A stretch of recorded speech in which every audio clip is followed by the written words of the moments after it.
오늘 그 말씀은 그 로마서 8장 28절입니다. 우리가 많이들 알고 있는 말씀인데요. 로마서 8장 28절 한번 보겠습니다. 우리가 알거니와 하나님을 사랑하는 자 곧 그의 뜻대로 부르심을 입은 자들에게는 모든 것이 합력하여 선을 이루느니라. 이 말씀 본문 말씀입니다. 말씀을 준비하면 거의 뭐 길게는 한 달 전부터 생각을 이게 하게 됩니다. 근데 이제 그러면서 이제 어떤 말씀을 할까 생각이 되고 또 이제 제가 1월 1일 첫날 첫 시간에 이렇게 말씀이라서 거기에 또 합당해야 되겠고 그래서 어떤 말씀이 좋을까 곰곰이 생각하다가 지난 그 24일 날 12월 24일 날 그 막내 아들이 그 음악회 티켓을 예매하고 가족들이 함께 갔으면 좋겠다 해서 예매를 해놨어요. 그래가지고 저희 가족들이 지금 뭐 24일 날 밤에 그 음악회 연주회인가요? 그를 가게 되었습니다. 그래서 그 오케스트라 연주는 TV로만 이렇게 TV나 미디어를 통해서만 보다가 인생 처음으로 현장에서 그 연주하는 모습을 이렇게 듣게 됐는데 확실히 감동이 다르더라고요. 그래서 이제 첫 곡을 딱 연주하는 순간 마음에 그 뭐죠? 그 뭉클함이랄까요? 이래서 현장에서 직접 듣는구나라는 사람들이 찾는구나라는 생각이 듭니다. 그 미디어를 통해서 느낄 수 없는 그런 감동들이 현장에서는 확실히 그 음량과 어떤 그 음향 이런 것들이 확실히 현장에서 듣는 것이 좋구나라는 생각이 들었고 그런 생각을 하면서 그 연주회를 계속 들으면서 이 각각의 그 연주자들이 지휘자의 그 지휘에 맞춰서 연주하는 모습을 보면서 또 그런 생각이 들었죠. 하나님께서 우리를 그 지휘하시는 모습, 뭐 오케스트라를 통해서도 많이들 비유를 많이 하시잖아요. 이제 하나님은 지휘자시고 우리는 그 지휘자의 박자를 맞춰서 연주하는 사람들이다라는 이런 이야기들을 이제 많이 하는 모습들을 보게 됩니다. 어떤 부분에서는 이제 바이올린이, 어떤 부분에서는 이제 뭐 팀파니가 막 이렇게 나서서 이렇게 하는 것, 각각의 악기들이 나와서 하는데 제가 이렇게 보면서 한 가지를 깨달았어요. 뭘 깨달았냐면 연주하는 모습을 가지고 얘기를 하는데 더 중요한 건 뭐였냐면은 연주 안 하는 모습, 연주 안 할 때의 모습. 그러니까 그 연주자들이 자기 차례가 아닐 때는 반드시 악기에서 입을 떼고 절대로 어떤 소리가 안 나게, 자기 소리가 안 나오게 악기에서 입을 다 떼더라고요. 또 바이올린도 화를 내려놓고 다 이렇게 이런 모습을 이렇게 현장에서 보면서 그리고 팀파니 치던 분들도 자기 차례가 아니면 이 들고 있지 않더라고요. 그냥 옆에 내려놓고 이렇게 기다리고 있더라고요. 그래서 이런 모습 보면서 이게 어찌 보면 자기 때에 자기 차례로 자기 순서에 제 소리를 내야 되는 것도 중요하지만 그렇지 않을 때는 아무것도 안 하는 사람이 아니라 자기 소리를 내면 안 되는 이런 부분이 중요하고 절제죠. 그러니까 딱 안 하고 그 다음에 가만히 노는 게 아니라 기다리는 거죠. 박자를 세고 지휘자를 보면서 악보를 보면서 자기 때를 기다리고 있는 그 모습, 그것도 그 연주의 일부잖아요. 어쩌면 많은 특히 이제 맨 뒤에서 이제 연주하시는 분들 악기들은 이제 뭐 드럼이나 또는 이제 심벌즈나 젬베도 있고 좀 뭐 팀파니도 있고 이런 분들은 좀 가만히 앉아 있는 경우가 많더라고요. 그래서 그것을 보면서 저렇게 제일 많이 움직이는 게 이제 바이올린과 이 현악기들인데 이 관악기들 주로 이제 금관악기들 이제 트럼펫이라든가 이런 부분들은 좀 많이 안 하시고 있다가 이제 가끔 이제 그 절정이라든가 어떤 이런 부분에서 이제 함께 연주하는 모습들을 보면서 그런 모습을 기다리는 것 이것을 좀 많이 의미를 갖게 되었고 그래서 어쨌든 그런 모습들도 그 연주의 일부이고 또 그렇게 깨어서 기다리는 거 아무것도 안 하는 것 같지만 그들은 깨어 있고 악보를 보고 있고 지휘자를 계속해서 보고 있고 자기 순서를 기다리고 있다라는 사실 그리고 그 기다리는 중에는 절대로 자기의 음을 내지 않고 자기 몫을 내지 않는 이런 모습들은 그한 또한 연주의 하나의 일부이다. 그래서 생각을 하면서 어떤 우리 주님의 일을 하는 데 있어서 또 우리가 그리스도인들이 어떤 그 하나님 나라를 확장하고 또 하나님의 그 크신 역사에 함께 동참하는 그러한 입장에 있을 때 우리 그리스도인들이 어떤 사역의 부르심이 아니라고 할 때 그 외의 시간들은 어떤 자세였나라는 생각을 해보게 되진 거죠.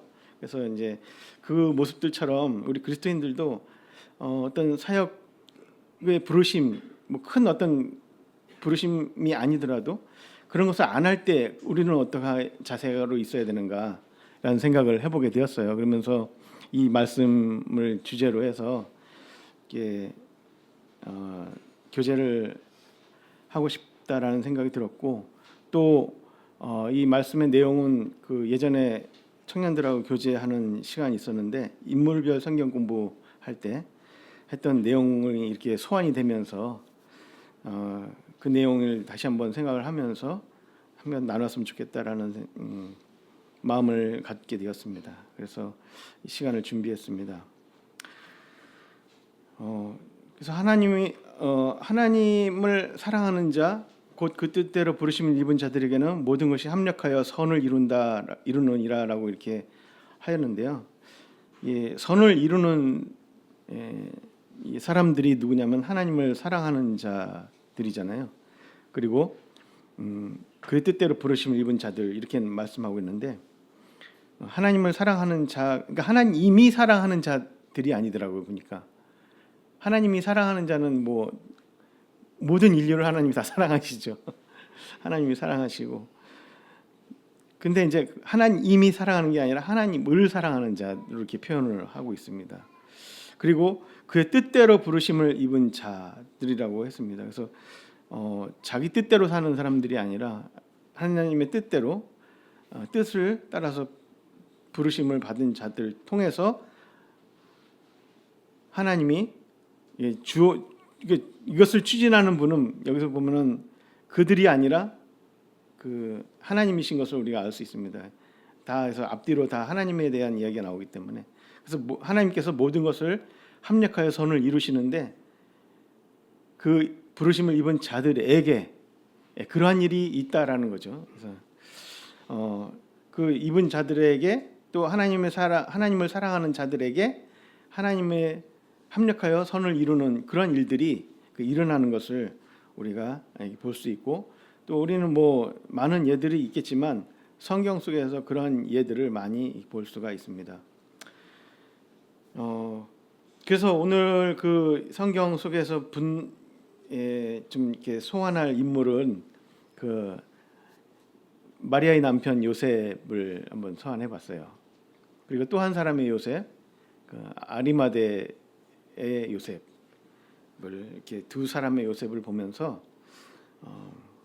물론 많은 분들이 있습니다. 그러나 이제 이 두 사람은 그렇게 많이 알려지지 않고 성경에서 또 어떤 중요 인물, 뭐 아브라함이나 이삭이나 뭐 야곱이나 이만큼 또는 베드로나 이만큼 이렇게 그 빈도가 또 나타내지고 사용되어지고 또 전파되는 빈도가 없는 그런 인물들입니다. 그럼에도 불구하고 이분들의 삶을 통해서 어떻게 하나님께서 합력하여 선을 이루어 가시는지 이런 것을 살펴 보면 좋겠다라고 이제 생각되어집니다.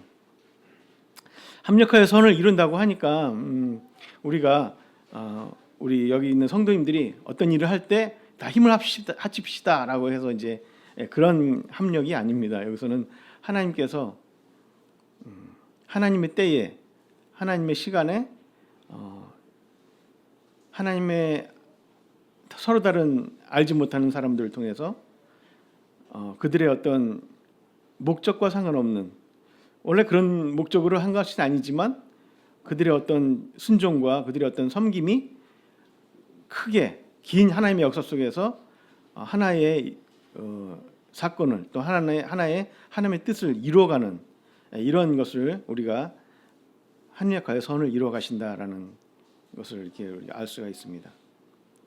그래서 오늘은 이 요셉과 저 요셉의 삶을 통해서 하나님이 어떻게 역사하시는지 우리가 살펴보겠습니다. 마태복음 1장 18절부터 25절까지 한번 읽어보겠습니다.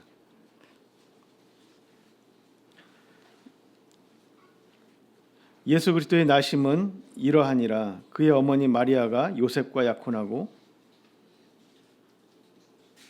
동거하기 전에 성령으로 잉태된 것이 나타났더니 그의 남편 요셉은 의로운 사람이라 그를 드러내지 아니하고 가만히 끊고자 하여 이 일을 생각할 때에 주의 사자가 현몽하여 이르되 다윗의 자손 요셉아 내 아내 마리아 데려오기를 무서워하지 말라. 그에게 잉태된 자는 성령으로 잉태된 것이니라. 아들을 낳으리니 이름을 예수라 하라. 이는 그가 자기 백성을 그들의 죄에서 구원할 자이심이라 하니라. 이 모든 일이 된 것은 주께서 선지자로 하신 말씀을 이루려 하심이니 이르시되 보라 청녀가 잉태하여 아들을 낳을 것이요 그의 이름을 임마누엘이라 하리라 하셨으니 이를 번역한즉 하나님이 우리와 함께 계시다 함이라. 요셉이 잠에서 깨어 일어나 주의 사자의 분부대로 행하여 그의 아내를 데려왔으나 아들을 낳기까지 동침하지 아니하더니 나음의 이름을 예수라 하니라. 그 예수님의 부친 요셉이죠. 이 마태복음은 그 예수님의 탄생에 대해서 그 요셉을 중심으로 기록을 했어요. 그래서 요셉이 이 천사를 통해 계시를 받는 장면이잖아요. 물론 천사를 통해서 마리아가 먼저 계시를 받았고 또 마리아를 통해서 하나님께서 다윗을 계통을 잇는 그러한 아들을 이렇게 너를 통해서 낳게 하신다 하나님이 그렇게 하였지만 이제 여기 마태복음에서는 이제 거의 마리아 얘기는 이제 잘 안 나오고 이제 요셉을 중심으로 한 이야기가 나옵니다. 마태복음 1, 2장이 그렇죠. 계속해서 요셉은 주의 사자의 계시를 받으면서 예수님을 보필하는 이런 장면이 나오죠. 예수님이 죽이려 하는 자가들이 있다. 그래서 이제 너는 일어나 마리아와 그 예수를 데리고 애굽으로 피신해라. 또는 이제 죽이려 하는 자들이 이제는 사라졌다. 이제 다시 돌아와라. 이렇게 해서 예수님 데려왔다가 또 이제 주의 사자가 나타나서 너는 갈릴리 나사렛으로 가서 거기서 살아라. 이렇게 이제 계속해서 이제 요셉을 중심으로 해서 천사가 나타나 가지고 예수님의 어떤 그런 그 양육 이런 부분에 있어서 지시를 하는 모습들이 있습니다. 여기서 보면은 처음에 천사가 나타났을 때는 그 요셉이 마리아를 끊으려 했을 때 이렇게 나타나죠. 요셉은 의로운 사람이라고 했는데 성경에 의인은 없나니 하나도 없다고 했는데 분명히 이상하게 비껴나가는 예가 많죠. 뭐 노아는 의인이다라고 해요. 또 이제 여기서도 요셉은 의로운 사람이다. 의인이라는 거죠. 예수님도 안 믿었는데 그 당시에 그죠? 우리는 예수님 믿어야 의인이다 하지만 실제적으로 의인이라고 하는 것은 그 의미가 달라요. 확실히 우리가 생각하는 거랑. 하나님을 믿는 자들이죠. 하나님을 사랑하는 자들이고. 근데 여기 요셉은 어떻게 의인이라고 했을까? 의로운 사람이었을까라고 우리가 살펴볼 때 마리아가 임신을 소식을 알게 되었고 그가 그 임신을 알게 된 것은 천사를 통해서 알게 된 것도 아니고 아마도 마리아를 통해서 들었을 거예요. 추측입니다. 왜냐하면 처녀가 임신했다라는 사실은 부정한 것밖에 생각이 안 나죠. 그리고 정혼한 사이였기 때문에 자기 결혼할 그러니까 그 약혼한 요셉에게만 말했을 것이 분명합니다. 그렇지만 요셉은 아무리 사랑하는 그 마리아가 그렇다 할지라도 얘기한다 할지라도 객관적인 근거나 증거도 없고 하나님이 그렇게 하셨다고 이렇게 들었지만 확신이 없죠. 그럼에도 불구하고 이것은 율법에 의하면 이게 재판에 넘겨야 되는 부정한 일이기 때문에 왜냐하면 그 이스라엘 내에서는 부정이 없어야 하나님께서 또 진노하지 않고 또 이스라엘을 또 계속해서 보살피시기 때문에 요셉으로서는 그녀를 재판에 또 올린다는 것은 죽음을 의미하기 때문에 가만히 끊고 했던 것입니다. 그러니까 드러내지 않고 어쩌면 그가 그냥 하나님의 판단, 하나님의 심판에 맡겨야겠다라고 아마 생각했을 수도 있습니다. 그래서 그녀가 어떻게 되는 것은 자기가 결정할 일이 아니고 하나님께 맡겨야겠다라고 하고 자기는 그저 이 마리아의 어떤 생명과 그 안전을 생각하고 그래서 그냥 그녀와 조용히 관계를 끊어서 없던 일로 약혼을 없던 일로 이렇게 하려고 했던 것을 이렇게 보게 되면서 이 요셉이 하나님을 섬기는 것이 어떤 단순히 자기의 어떤 의를 세우고 자기가 의로워지려고 하는 율법을 지켜서 의로워지려고 하는 그런 어떤 그 율법주의적인 그런 율법에 충실한 그런 사람이 아니라 생명을 사랑했던 그리고 사람을 살리고자 했던 이런 모습이 오히려 더 강했던 이런 모습을 보게 됩니다. 그가 갖고 있는 신앙은 하나님과 같은 하나님이 가졌던 그런 마음들이죠. 그래서 이제 율법을 주신 것은 죽이려고 사망에 이르게 하려고 심판하려고 주신 것이 아니라 살리려고 주신 것인데 이 요셉은 그러한 하나님의 그런 마음들을 갖고 있었던 이런 모습들을 볼 수 있던 것 같아요. 어쨌든 그것을 하나님께서 아시고 그의 마음을 아시고 하나님께서는 그 천사를 통해서 요셉에게 나타나셔서 이것은 하나님의 능력으로 된 것이고 이 일은 하나님께서 예언한 말씀에 근거한 것이다. 그러니까 하나님이 하시겠다라고 하는 것을 밝혀주셨죠. 그래서 이게 어쩌다 우연히 생긴 게 아니다. 예언된 일이고 근거가 있고 하나님께서 마리아를 통해서 하나님의 일을 하실 것이다라고 하는 이 일을 말씀해 주셨어요. 그러니까 두 부부에게 하나님께서는 이제 말씀을 하셔서 일이 진행되게 하셨죠. 그래서 요셉은 그 이후로 계속해서 주님의 천사의 말씀을 계속 듣게 됩니다. 그래서 예수를 데리고 이제 피신하고 지시를 받아서 이스라엘로 다시 돌아오고 나사렛 가서 살게 되는데 그래서 요셉의 삶은 이게 보게 됩니다. 요셉의 삶을 우리가 봤을 때 안정된 삶이 아니었어요. 계속해서 이주를 했어야 됐고 생면부지인 애굽에 가서 살아야 했습니다. 새로운 직업을 구해야 했고 새로운 사람들을 만나야 했던 이러한 모습들로 그의 삶은 그런 삶을 살게 되었죠. 이 다 뭐 하기 위해서? 예수님을 섬기기 위해서 그렇습니다.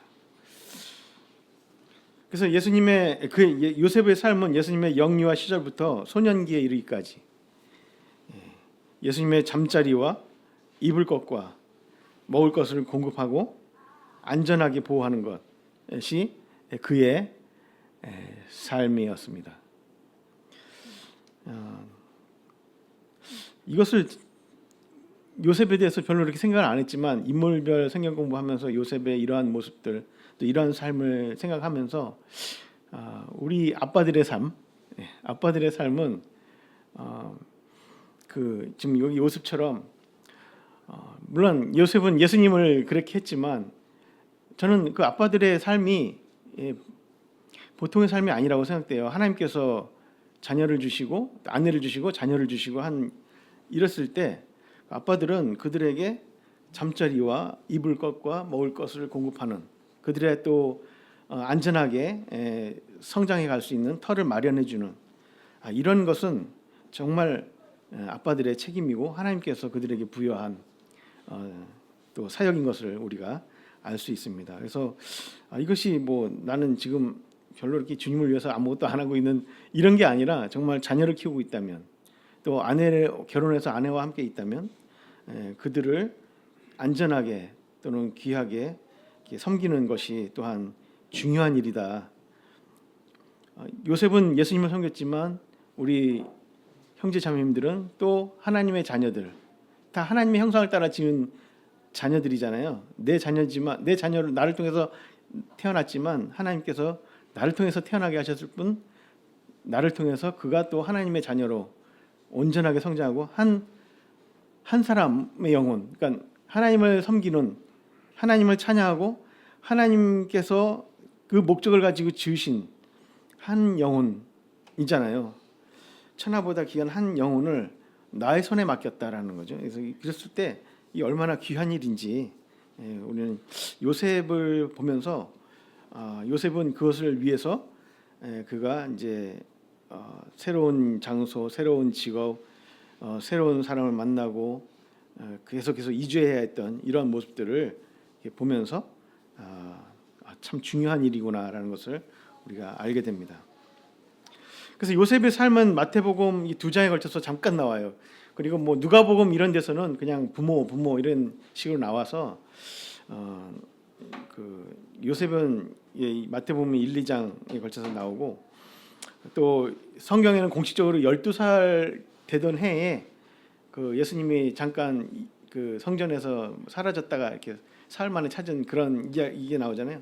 그때까지만 나오고 기록적으로는 그 외에는 가족의 어떤 명단에도 포함되지 않습니다. 예수님이 사역을 할 때, 공생의 사역할 때 어떤 예수님의 어머니와 그 형제들이 나타나지만 요셉은 나타나지 않는 모습들을 보면서 어떻게 죽었는지는 성경에 기록되지 않습니다. 그러나 그의 삶에 유일하게 성경에 기록된 부분은 이 부분이죠. 예수님의 영유아 시절과 유년 시절에 예수님을 이렇게 섬겼던 이런 모습을 우리가 볼 수가 있습니다. 그래서 이 하나님의 그 역사에 있어서 예수님의 생애에 있어서 그가 어떻게 기여를 했는지 우리가 이제 성경을 통해서 잘 이렇게 보게 되죠. 그리고 아리마대 사람 요셉이 또 있습니다. 아리마대 사람 요셉은 우리가 마태복음 27장 57절부터 61절에 보면 이렇게 우리가 나오는데요. 한번 읽겠습니다. 마태복음 27장 57절부터 있는 말. 저물었을 때에 아리마대의 부자 요셉이라 하는 사람이 왔으니 그도 예수의 제자라. 빌라도에게 가서 예수의 시체를 달라 하니 이에 빌라도가 내주라 명령하거늘 요셉이 시체를 가져다가 깨끗한 세마포로 싸서 바위 속에 판 자기 새 무덤에 넣어두고 큰 돌을 굴려 무덤 문에 놓고 가니 거기 막달라 마리아와 다른 마리아가 무덤을 향하여 앉았더라. 저물었을 때라고 했는데 이 지금 해가 저물 때가 되니까 바로 안식일이 시작되는 시간이잖아요. 그러니까 이제 그 예수님의 시신을 이제 아리마대 사람 요셉이 아리마대는 지명이죠. 예, 지명이에요. 아리마대 사는 요셉이 예수님의 시신을 달라고 했습니다. 근데 여기 성경의 표현이 아주 재미있는데 그도라는 표현을 썼어요. 그도 예수의 제자라. 그도라는 말은 여기서 뜻밖인데라는 얘기잖아요. 그죠? 이 사람도 너도 저 사람도 이라는 뜻이잖아요. 전에는 몰랐었는데 그가 예수님의 제자인지 알 수도 없었는데 이라는 거잖아요. 예수님 제자네? 근데 그가 언제부터 예수님의 제자였는지 우리는 알 수 없습니다. 성경에 언제부터 믿었다라는 표현은 없어요. 그렇지만 그가 그동안 어떻게 지내왔는지 요한복음에서는 고발을 합니다. 고발을 하는데 요한복음 19장 38절에 보면은 아리마대 사람 요셉은 예수의 제자이나 유대인이 두려워 그것을 숨기더니 이렇게 나와 있습니다. 아리마대 사람 요셉은 예수님의 제자이나 유대인이 두려워 그것을 숨겼다라고 나옵니다. 그리고 이 일 후에 그러니까 예수님이 십자가에 달리시고 돌아가신 후에 빌라도에게 예수 시체를 가져가기를 구하매 빌라도가 허락하는지라 이에 가서 예수의 시체를 가져가니라. 39절에 보니까 일찍이 밤에 찾아왔던 니고데모도 같이 왔네요. 그래서 같이 이제 몰약과 침향 섞은 것을 100리터쯤 가지고 왔다라고 이렇게 표현하고 있습니다. 그 요셉은 예수의 제자였지만 유대인의 시선이 두려웠어요. 그리고 부유했던 자기의 위치가 부자 요셉이라고 했잖아요. 그것을 숨겨하게 된 내가 예수님의 제자요 라는 것을 드러낼 수가 없었던 그러한 원인이었던 것 같습니다. 예수님의 살아계실 동안 계속해서 숨겨왔고 예수님과 관계가 없는 척 하며 살아왔어요. 누가 알까 봐. 그러나 어떻습니까? 그러나 그 마음속에서는 예수님을 향한 마음은 계속 있었던 것을 우리가 알 수가 있습니다. 그렇기 때문에 떠나지 않고 그 마음은 계속해서 예수님을 있는 곳에 있게 되었고 예수님이 십자가에 처형당한다고 하니까 그곳에 관중처럼 있었던 거죠. 제자이지만 관중처럼 있었던 모습을 이렇게 보게 됩니다. 그렇지만 이제 예수님이 십자가에서 돌아가시고 그 시신을 마지막으로 보는 순간 요셉은 어떤 마음에서 그가 그런 마음을 가졌는지 모르겠지만 많은 군중들이 보고 있고 병사들과 유대인들이 보고 있고 같은 공회원들이 보는 앞에서 그들의 시선을 의식하지 않고 그 예수님의 십자가에 달리신 그 시신을 가져가야겠다라는 마음이 앞섰던 것을 보게 됩니다. 그에게 받았던 은혜와 그에게 들었던 말씀들의 어떤 그런 하나님의 사랑을 알았던 것이겠죠. 여기 보면 하나님을 사랑하는 자라는 표현이 나오잖아요. 또 그 뜻대로 부르심을 입은 자들에게는. 그래서 그때에는 만큼은 이 요셉에게는 예수님에 대한 그 사랑이 주저할 수 없었던 것 같습니다. 그렇기 때문에 사람들이 보는 그 시선 앞에서도 끝까지 숨길 수 있었잖아요. 근데 지금 이렇게 드러내놓고 나면 이후에 요셉은 어땠는지는 나오진 않지만 그렇죠?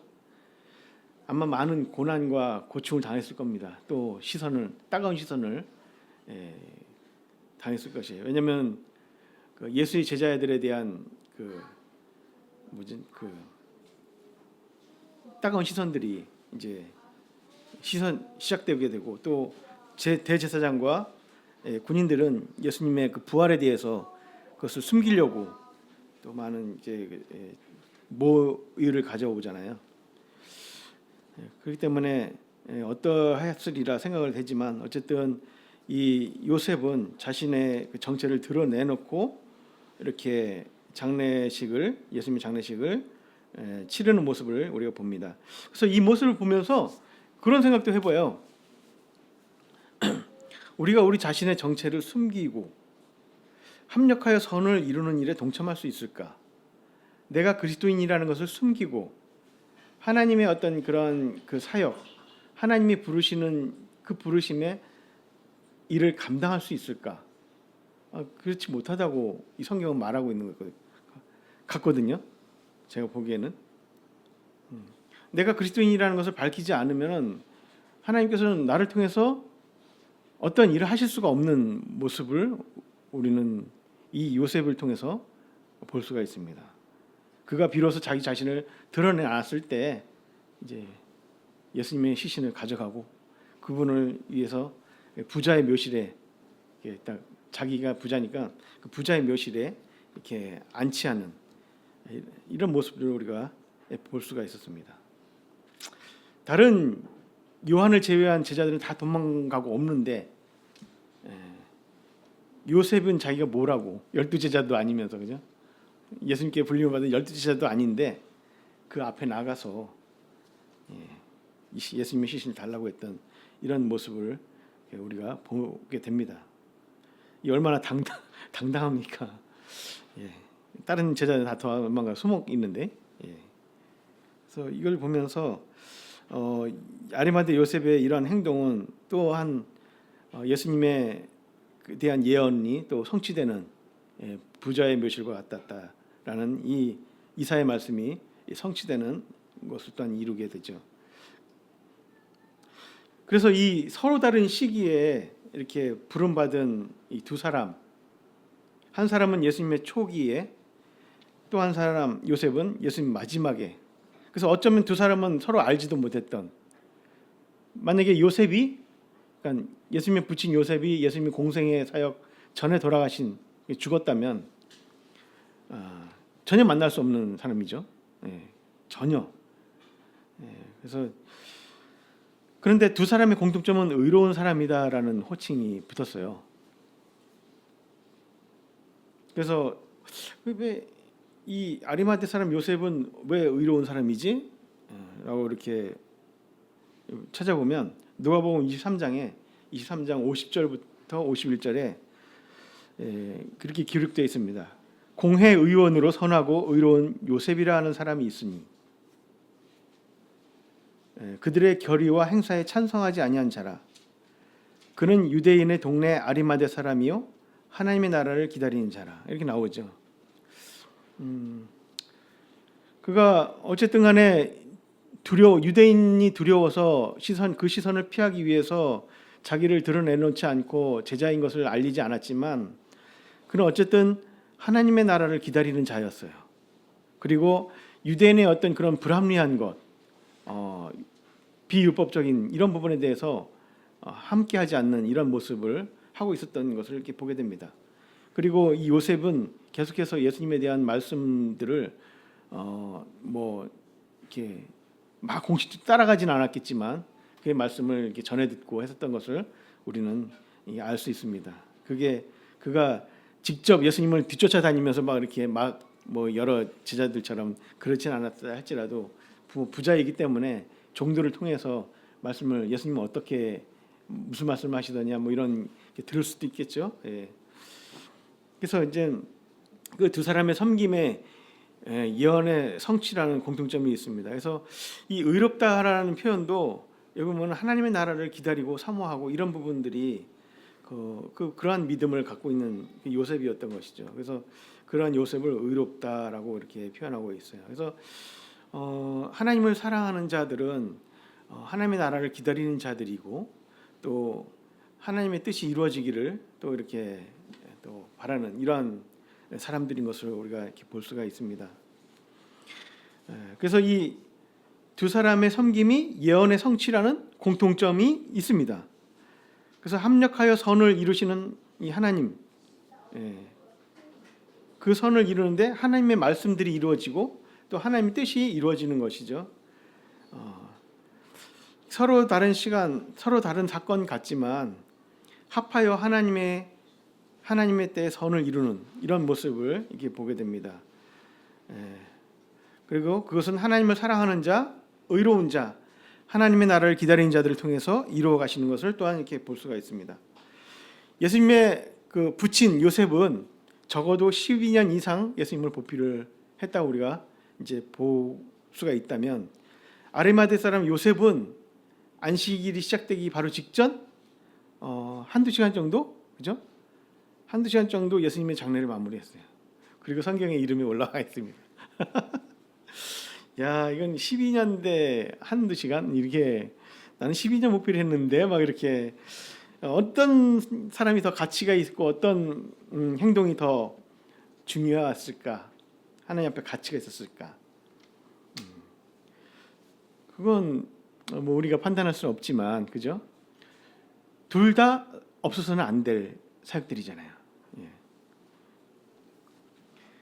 어떤 사람은 그냥 내내 숨기고 있다가, 자기가 예수님 제자라는 걸 숨기고 있다가 잠깐 한두 시간 그때 드러내고 그냥 예수님을 섬겼다고 이렇게. 그러나 그 판단은 우리 하나님께서 자기의 일을 이루시는데 동참했다는 이 영광은 지울 수가 없습니다. 가릴 수가 없죠.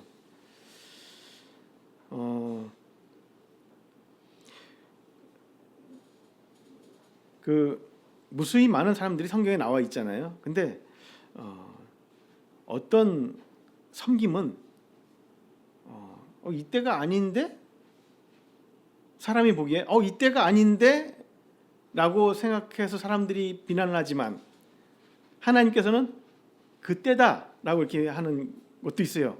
이게 뭐냐면은 이제 예수님께 향유를 부은 사건, 우리 다 아시죠? 이거는 좀 시간이 좀 남아서 제가 이제 좀 더 붙여서 이제 말씀 나누는 이것입니다. 마태복음 26장 11절 12절에 보면은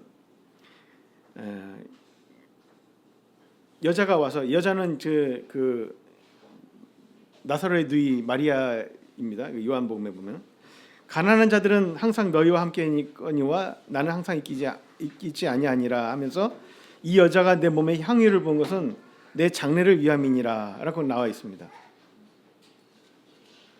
예수님의 발 앞에 지금 뭐 장례식 치르는 장면도 아니잖아요.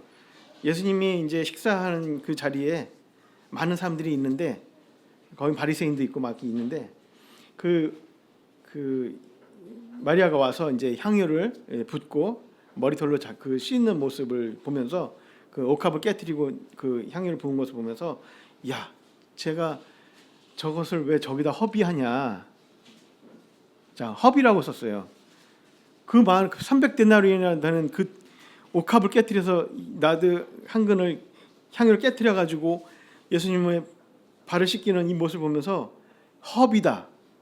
차라리 유용하게 저것을 가난한 자들에게 주었으면 그들이 따뜻한 밥이라도 한 끼 먹을 수 있지 않냐.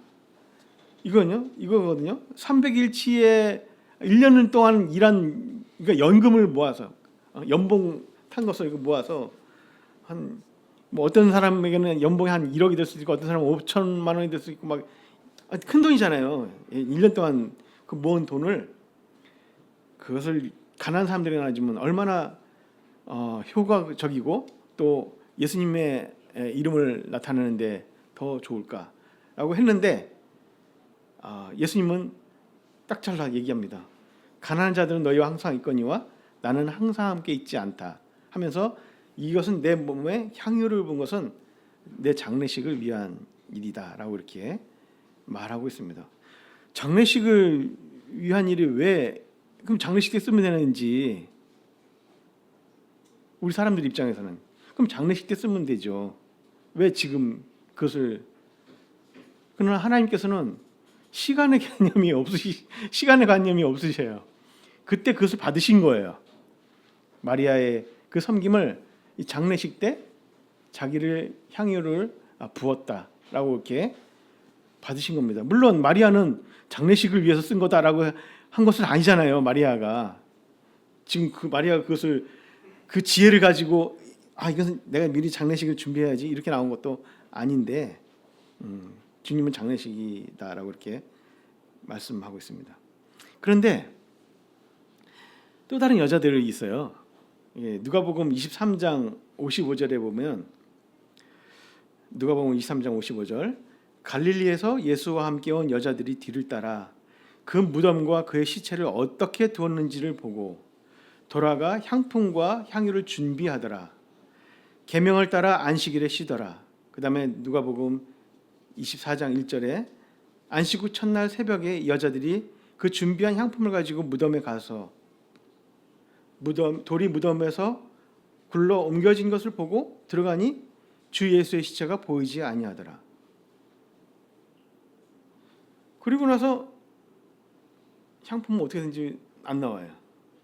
그러니까 예수님의 몸에 바를 향품과 향유를 예수님이 이제 돌아가시는 그날 빨리 가서 이제 사두었죠. 예수님 시체에 발라드려야겠다 해가지고 향품과 향유를 준비하고 안식일에는 쉬었고 계명을 따라 그다음에 안식 후 첫날 이제 새벽에 여자들 그러니까 아마 막달라 마리아 다른 성경에는 막달라 마리아와 야고보의 어머니 마리아 그다음에 살로메가 준비한 향품을 가지고 예수님 몸에 바르기 위해서 무덤에 갔어요. 근데 발라야 할 시신이 보이지가 않아요. 예수님의 몸이 보이지가 않습니다. 그래서 결국은 쓰지도 못했습니다. 딱 그 시기인데, 그죠? 예수님의 몸에 장례를 하는 그 몸에 바를 수 있는 그런 시기인데 그 시기를 놓쳐버린 이런 모습을 보면서 주님의 시간이라는 것은 주님의 때라는 것은 사람의 시간과 다르구나. 내가 그때가 되면 이거 해야지라고가 아니구나. 그죠? 어떤 섬김은 그때를 위해서 섬김이었다. 주님은 그렇게 말씀을 하시고 그때를 위해서 준비했던 것이 하나님의 때가 아니었구나라는 것을 또 이 말씀을 통해서 우리는 볼 수가 있습니다. 주님은 부활하셨기에 더 이상 장래에 필요한 향품은 쓸모가 없는 이런 모습이었던 것을 우리가 보게 됩니다. 그러나 그 여자분들은 어떤 일에 쓰임을 받았습니까? 예수님의 부활 소식을 처음으로 예수님의 부활을 처음으로 목격했고 또 예수님의 부활 소식을 처음으로 이제 알리기 시작한 그런 증인들로서 이제 제자들에게 달려갔죠. 그래서 이런 일들을 보면서 참 어떠한 섬김은 이때가 아닌 것 같지만 나중에 하나님의 긴 시간을 통해서 봤을 때 그때 그 섬김이 하나님의 시간 속에서 필요했던 섬김이었구나. 또 사람들이 생각하기에 이때 이 섬김이 필요해. 그때를 위해서 우리가 준비를 해야 돼. 그렇지만 그것은 영원히 안 올 수 있는 그런 것이다라는 것이죠. 그래서 주어졌을 때 또 하나님을 사랑하는 마음으로 하나님께 감동된 마음으로 했을 때 하나님께서 그것을 기뻐 받으시고 받으셨던 이런 모습을 우리가 이게 보게 됩니다. 그래서 저는 아까도 저희 오케스트라 얘기를 하면서 그 광경을 보면서 이런 내용들이 이렇게 생각을 해보게 되었던 것이라고 말씀드렸는데 뭐 바이올린 켜는 사람과 지휘자에게 있어서 심벌지를 치는 사람 어떤 사람이 가치가 있을까라고 했을 때 어떤 역할을 하는 사람이 가치가 있는 게 중요한 게 아니라 하나님의 때에 제 때에 제 소리를 내는 게 중요하다라는 것을 깨닫게 됩니다. 그리고 제 때에 제 소리를 내기 위해서는 안 할 때 우리는 지휘자를 보고 박자를 세고 악보를 보면서 깨어서 기다린다는 겁니다. 안 할 때 우리는 깨어서 기다리고 있는 거예요. 여기 보면은 12년 동안 일한 그 요셉과 1시간, 2시간 일한 그 요셉, 그들이 그런 일을 안 하고 있을 때 그들은 어떤 사람이었나 우리가 보면은 그들은 의로운 사람으로서 하나님 나라를 기다린 사람이었고 하나님을 사랑하는 자들이었다는 것을 우리가 볼 수 있습니다. 난 인생 끝날 때까지 나는 아무것도 맡은 게 없는데 막 이렇게 글쎄 나한테 주어진 게 없는 것 같은데 이렇게 하면서 넉놓고 있다가는 하나님의 합력하여 선을 이루는 이런 일에 동참 못하고 또 그의 그 하나님의 나라에서는 영광스럽지 못한 그런 모습으로 나타날 수 있다라고 이렇게 깨닫게 됩니다. 그래서 우리는 아무것도 안 하는 게 아니라 나의 때를, 그러니까 하나님께서 명령하시는 지휘자이신 하나님께서 나에게 말씀하시는 것을 기다리면서 기다리는 거예요. 깨어서 그다음에 박자를 세면서 흘러가는 박자를 세면서 주님이 무엇을 원하시는지 주님의 뜻을 분별하면서 기다리고 있는 거예요.